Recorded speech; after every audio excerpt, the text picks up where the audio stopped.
Hi friends, இன்றைக்கி வீடியோவில் ரோஜா செடி சாமந்தி செடியெல்லாம் நல்லா ஃபாஸ்ட்டாக வளரணும், நிறைய பூக்கள் பூக்கணும்னா இப்போ நான் கொடுக்குற ஃபெர்டிலைசர் சொல்கிறேன், அதே போல் போட்டு காமிக்கிறேன். நான் வீடியோக்குள்ளே போகிறதுக்கு முன்னாடி புதுசாக பார்க்குறவங்க நம்ம சேனலுக்கு சப்ஸ்கிரைப் பண்ணிக்கோங்க. வாங்க வீடியோக்குள்ளே போகலாம்.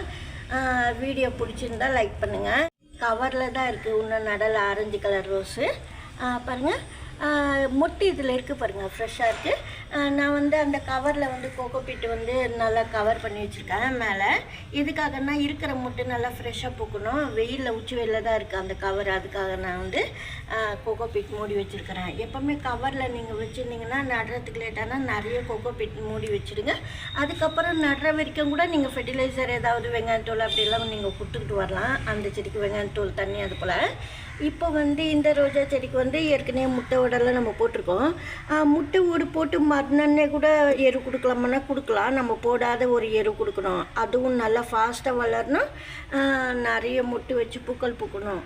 அதுக்காக நம்ம இப்போ கொடுக்கறது. சாமந்தி செடி கூட அதே போல் தான் பாருங்கள். இந்த சாமந்தி இப்போ நல்லா மலருது பாருங்கள். ஆனால் நான் ஏற்கனவே சொல்லியிருக்கிறேன், டைட்டாக இருக்குது அந்த மொட்டு அப்படின்னு சொல்லிட்டு. இருந்தாலும் ஸ்லோவாக தான் வருது.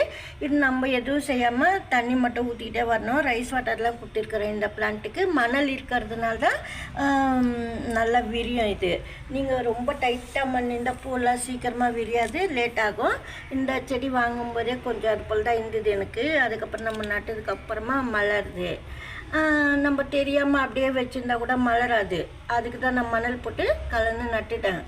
இப்போ இது போல் கவரில் இருந்தால் கூட நீங்கள் ரோஜா செடிக்கு இப்போ நான் தொட்டியில் போட்டு காமிக்கிறேன். நீங்கள் கவரில் கூட அப்படியே வச்சிடலாம். அதாவது வாங்கின ரோஜா செடி வாங்குகிற கவர்லேயே நீங்கள் அப்படியே வச்சு வளர்க்கலாம்.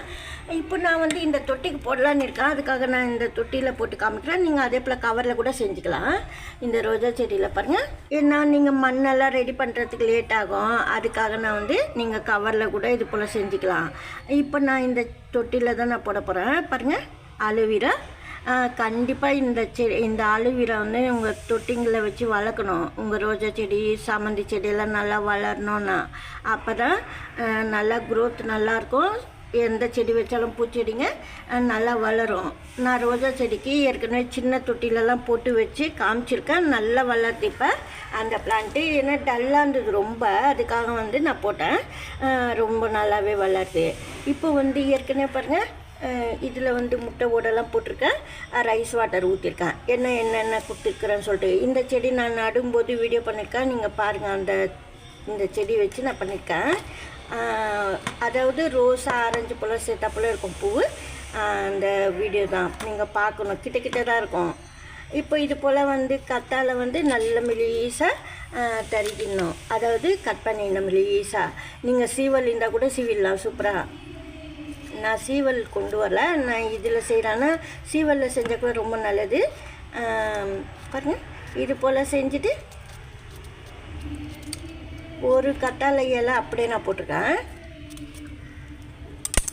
நல்லா மெலிசாக தான் பண்ணியிருக்கேன் பாருங்க, கட் பண்ணியிருக்கேன். இது போல் மேல் சாயில் போட்டுடணும்.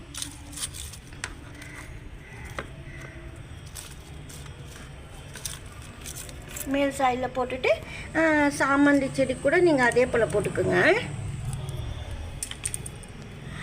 சாமந்தி செடிக்கும் நீங்கள் அதே போல் போட்டுக்கோங்க. இருந்தாலும் ஒரு சின்ன ஒரு கத்தாழை எப்படி வைக்கிறதுன்னா, இது போல் சைடில் இது போல் மண்ணுக்குள்ளே வச்சு விடணும். கொஞ்சம் நிறைய வச்சுக்கலாம், ஒன்றும் செய்யாது. நான் வச்சு காமிச்சேன், அவ்வளோதான். இது போல் சாமந்தி செடிக்கு அலோவேரா யூஸ் பண்ணும்போது ரொம்ப ஃபாஸ்ட்டாக வளரும் பிளான்ட்டு. ரோஸ் பிளான்ட்டு, சாமந்தி செடியெல்லாம். கிரிசாந்திமம்க்கும் ரோஸ்க்கும் ரோஸ் பிளான்ட்டுக்கும் நல்லா வளரணுன்னா நீங்கள் இது போல் அலோவேரா கட் பண்ணி மேல் சைடில் போட்டு வைங்க. அப்புறம் இது போல் போட்டுட்டு நீங்கள் இன்னொன்று சொல்கிறேன், இது போல் போட்டுட்டு கோகோபீட் மூடி வச்சுடுங்க. ஏன்னா கண்டிப்பாக நான் சொல்கிறப்பல நீங்கள் செஞ்சிங்கன்னா நல்லா பெரிய பூக்களே பூக்கும், நிறைய மொட்டு விடும். இது போல் கத்தாழை போட்டு முட்டை ஓடு போட்டு ரைஸ் வாட்டர் ஊற்றிடுங்க. அதுக்கப்புறமா கோகோபீட் மூடினதுக்கப்புறமா நீங்கள் இந்த ரோஸ் பிளான்ட் வந்து நான் ரெகுலராக காமிச்சுன்னுருக்கேன். எதுக்காகனா இது எப்படி வளர்ந்துக்கிட்டே இருக்குது, நான் எருவெல்லாம் என்ன போடுறேன்னு சொல்லிட்டு நான் அப்பப்போ போட்டு காமிக்கிறேன் உங்களுக்கு. இதே போல் நீங்கள் வந்து கத்தாலையும் முட்டை ஓடு ரைஸ் வாட்டர் கொடுத்துருக்கேன், நேற்று ஊற்றினேன் நான். நல்லா வளரும். ஆனால் கோகோ பீட் மட்டும் நீங்கள் மூடி வைக்கணும், கவர் பண்ணணும். தண்ணி மட்டும் இது போல் கொடுக்கணும். ஏன்னா கோகோ பீட் எதுக்காக மேலே கவர் பண்ணோன்னா இப்போ ஃபுல்லாக வெயில், அப்போ வெயிலுக்கு எதுவுமே செய்யாத பிளான்ட்டு. அதே போல் ஃபெர்டிலைசரும் நல்லா மக்கி எருவாகும் பிளான்ட்டுக்கு. ஆனால் கண்டிப்பாக தண்ணி மட்டும் சில்லுன்னு தண்ணி வந்து இது போல் நீங்கள் அப்பப்போ தண்ணி தெளிக்கணும். ரொம்ப உச்சி வெயிலில் தெளிக்கக்கூடாது, காலையிலே தெளிச்சிடுங்க. அதுக்கப்புறம் ஈவினிங்கில் வந்து தெளிக்கணும், அதாவது ஸ்ப்ரே பண்ணணும் பச்சை தண்ணி, சில் வாட்டர் சொல்கிறேன். அது போல் கொடுக்கும்போது உங்களுக்கு பிளான்ட்டு நல்லா வளரும். அதுக்கப்புறமா வாழைப்பழம் தோல் பவுட்ரு இருந்தால் கூட நீங்கள் அந்த கோகோ பீட் சாயிலே கலந்து வச்சுடுங்க. நான் அது இப்போ நான் இந்த எரு கொடுத்துருக்குறேன், அது எப்படி கொடுக்கணும்னு சொல்லிட்டு நான் வீடியோ பண்ணுறேன். இது வரைக்கும் நீங்கள் பார்த்துக்குங்க. பாருங்கள், கோகோ பீட் வந்து தண்ணியில் ஊற வச்சுட்டு நீங்கள் நல்லா அலசிட்டு பிழிஞ்சிட்டு இது போல் போடணும். காய வைக்கலாம் தேவையில்ல, இது போல் நல்லா தண்ணியில் அலசிட்டு பிழிஞ்சிட்டு இந்த கோகோ பீட் போடுற மேல் சைடில் ரொம்ப இது போல் போட்டால் நல்லது, செடிக்கும் நல்லது, சில்னஸ் இருக்கும்.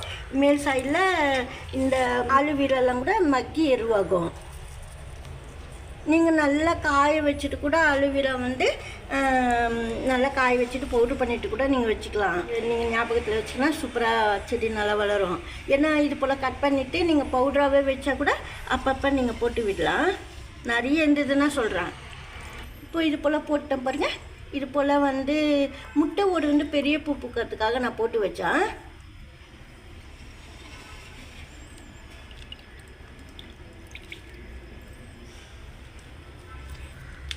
இப்போ இது போல் நம்ம போட்டுட்டோம். டெய்லி தண்ணி விட்டால் போதும். ஒரு நாள் விட்டு ஒரு நாள் நல்லா தண்ணி நிறைய ஊற்றிடலாம். அப்புறம் மேல் சாயில் மட்டும், இன்றைக்கி தண்ணி ஊற்றுறீங்கன்னா மறுநாள் வந்து மேல் சாயில் மட்டும் தான் நினச்சி வைக்கணும், தண்ணி விடக்கூடாது அதிகமாக. இப்போது அதே சமயத்தில் மேலுக்கு வந்து ஸ்ப்ரே பண்ண சொல்லியிருக்கேன் பச்சை தண்ணி. ரோஸ் பிளான்ட்டு நல்லா வளரணுன்னா நீங்கள் வந்து வேப்ப எண்ணெயோ இல்லை வேப்ப இலையோ தண்ணியில் போட்டு கொஞ்சம் நேரம் ஊற வச்சுட்டு அந்த தண்ணியை ஃபில்டர் பண்ணிட்டு ஸ்ப்ரே பண்ணலாம். இல்லை வேப்பிலை வந்து நீங்கள் மிக்ஸி கப்பில் அரைச்சிட்டு கூட கொஞ்சமாக 1 லிட்டர் தண்ணியில் 1 ஸ்பூன் விழுது எடுத்து வேப்பிலை விழுது தண்ணியில் கலந்து ஃபில்டர் பண்ணிட்டு ஸ்ப்ரே பண்ணலாம். ஆனால் வெயில் டைமில் மட்டும் செய்யக்கூடாது. கொஞ்சம் நிறைய அந்த கத்தாழை தெரியாதபடி மூடி வைக்கணும். தெரிஞ்சாலும் ஒன்றும் இல்லை, இருந்தாலும் நான் இது போல் போடுறேன், நான் போட்டு வைக்கணுன்றதுக்காக. இது போல் நீங்கள் கொடுக்கும்போது நிறைய தளிர் வரும், லீஃபெல்லாம் கூட பார்க்க நல்லாயிருக்கும். இப்போ இது போலலாம் கொடுத்துட்டோம். இன்னும் கூட நம்ம இந்த செடிக்கு என்னென்ன கொடுக்கணுன்றது கூட நான் சொல்கிறேன். நீங்கள் இந்த தொட்டி கூட பார்த்துக்கோங்க. இந்த தொட்டி பார்த்தா கூட தெரியும் இந்த செடி நான் எப்படியெல்லாம் நட்டிருக்கிறேன்ட்டு. அந்த வீடியோலாம் பார்த்துட்டிங்கன்னா தெரிஞ்சிடும். கண்டினியூவாக நம்ம என்னென்ன கொடுத்துன்னு இருக்கோம், நல்லா பூக்கள் பூக்குது அப்படின்னு சொல்லிட்டு நீங்கள் அதை வச்சு கூட நீங்கள் செடி நட்டு வளர்க்கலாம். இது போல் வந்து சாமந்தி ரோஜா செடிக்கெல்லாம் நீங்கள் யூஸ் பண்ணிங்கன்னா நான் சொல்கிற போல் எருவெல்லாம் போட்டிங்கன்னா நல்லா வளரும். ரோஜா செடி வந்து உச்சி வெயிலில் வச்சா கூட எதுவும் செய்யாது. சாமந்தி மட்டும் நீங்கள் வந்து பாதி வெயில் பாதி நிழல் இடத்துல நீங்கள் வச்சுக்கணும், அப்போ தான் நல்லது சாமந்தி செடிக்கு. ஏன்னா உச்சி வெயில் சாமந்தி செடிக்காகாது, அதுக்காக நான் சொல்கிறேன். இந்த வீடியோவில் தான், மறக்காமல் லைக் பண்ணுங்கள். தேங்க்ஸ் ஃபார் வாட்சிங்.